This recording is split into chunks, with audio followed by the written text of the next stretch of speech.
sinisilan po natin. Para malinis po siyang tignan, the same time, pampatibay na rin po siya. Ang tawag po natin dito is two-way. Ayan, sa gitna po yung opening po niya. Kung ganyan po kalaki, ang paglalagyan or kalapad, pwedeng-pwede po yan. Ayan, two-way po ang tawag po natin dito. Plated mesh screen bin po ang in-install natin. Ito pa po yung isa. Ayan, ganun din po, two-way din po siya. Ayan o.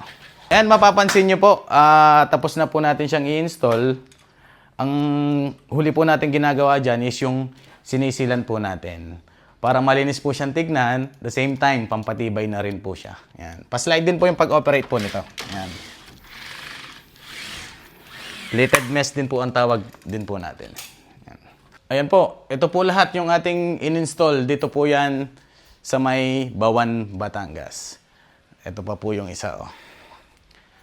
Yan. Plated mesh screen din po yung ating in-install. Yan.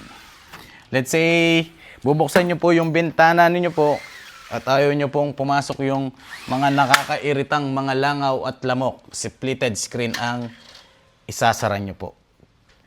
The same time, yung flow po ng hangin, yan, labas-masok po.